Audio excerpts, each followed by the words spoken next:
Alright, here we are, back at the same pond as before, with all the vegetation.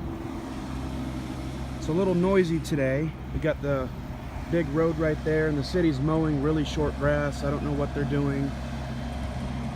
Looks like a waste of money to me, but it's a little cloudier than last time. Last time it was really clear because it wasn't raining.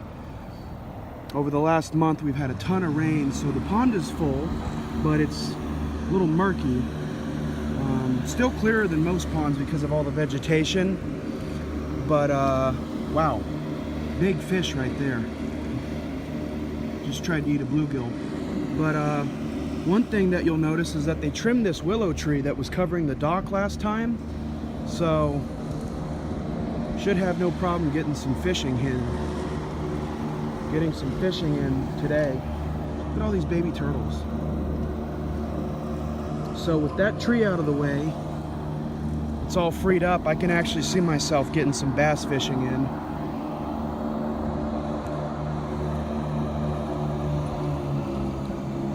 One other thing I might add is that today is the first hot and sunny day we've had since Labor Day.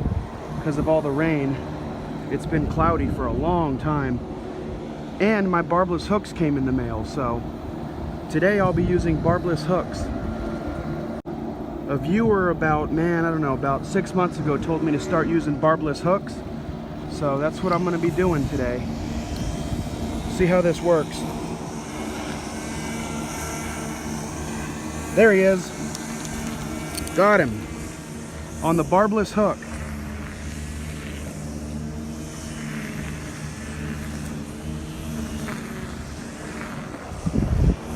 See how easy it is to get off the hook.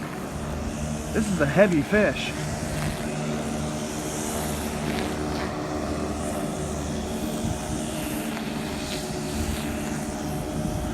Oh yeah, dude.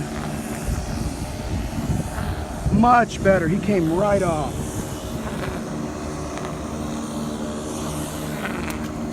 There he goes.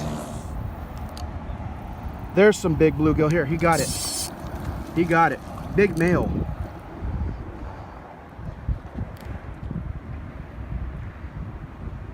Colorful one.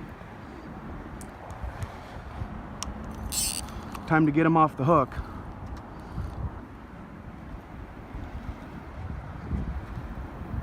He's slinging bread everywhere.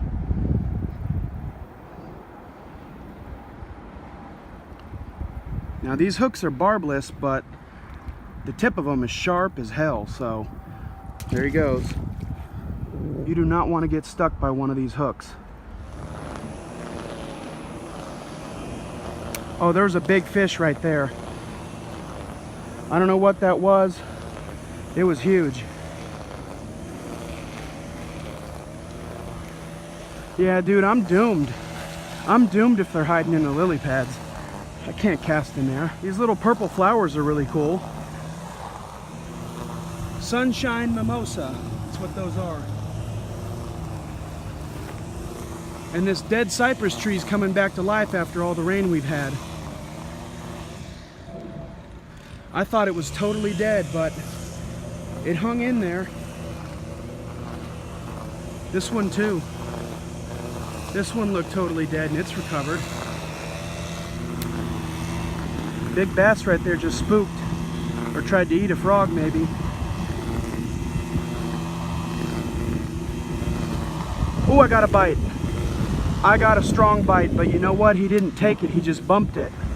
Yes, I found one. Found you. That wasn't a real serious I'm going to eat you type bite. That was a get off my nest kind of bite. There's something. Whoa. Big bluegill. It is possible that these are just bluegill. Get these barbless hooks to work.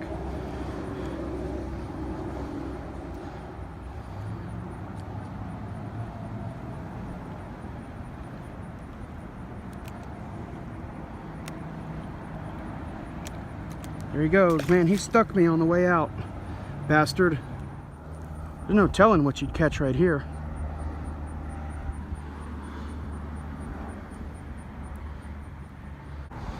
Wow, this looks pretty good.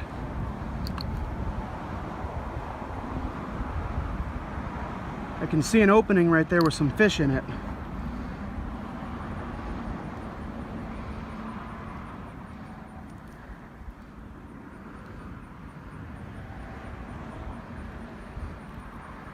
They're too small. Should get a bluegill here.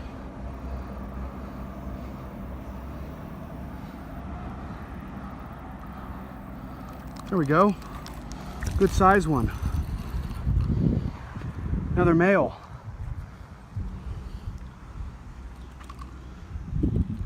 Catch a few more and get out of here. It's about 95 degrees and humid.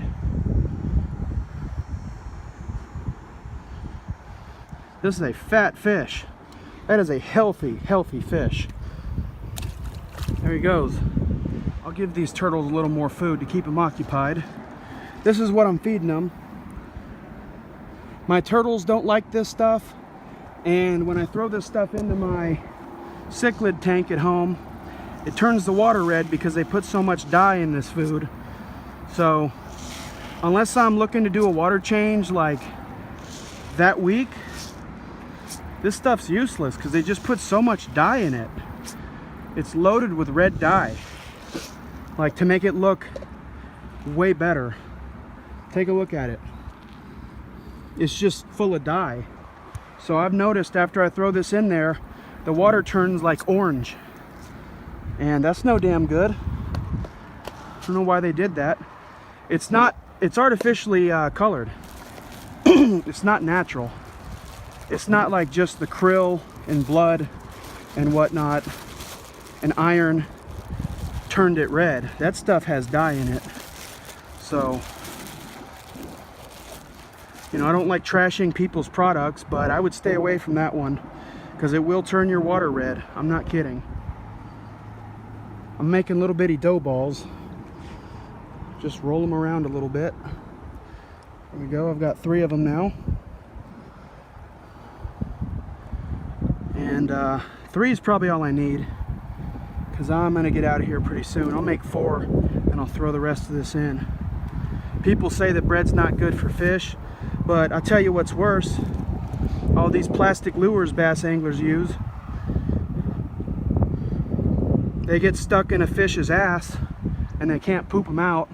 I've seen people on YouTube catch bass that have a plastic lure stuck in their anus, and they got to pull it out or the bass will die. So if you can honestly tell me that bread is more harmful for a fish and a turtle than plastic, you may have a few screws missing, bud. All bread is at the end of the day is wheat.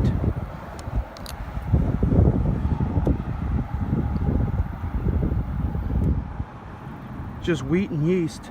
That's about it. Can't believe people would rather me use plastic lures.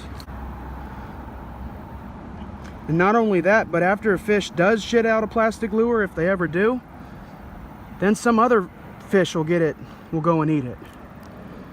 Or a duck. It never ends because it doesn't break down, or if it does break down, it takes years. Look at all these turtles, my God. Jesus. There's like 10 of them right there. There's about 10 of them in about 4 square feet of room. Take a look at that.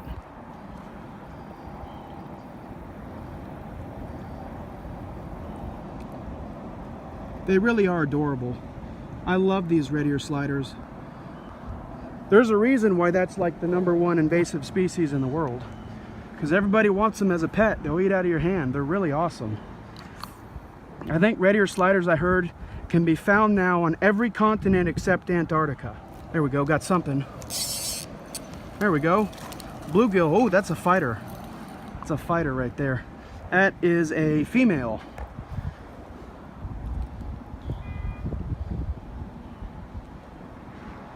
She just spawned too because her stomach's looking a little flat.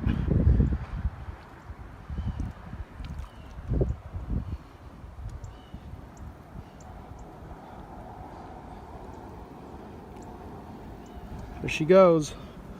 Back in there. Caught a ton of bluegill. I got to test out these barbless hooks. It was definitely a success. I would have used them sooner, but it took a month to get them from Japan, so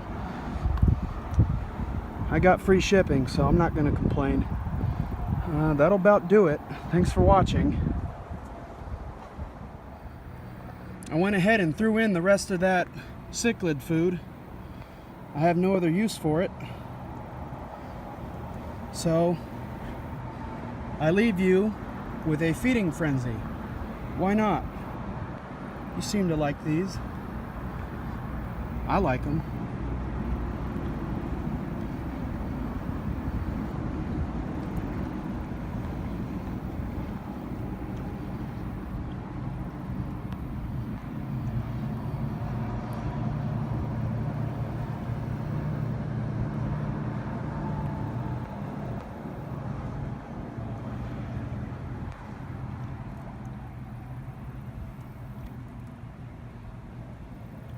These turtles live to eat. They got one thing on their mind, and that's eating.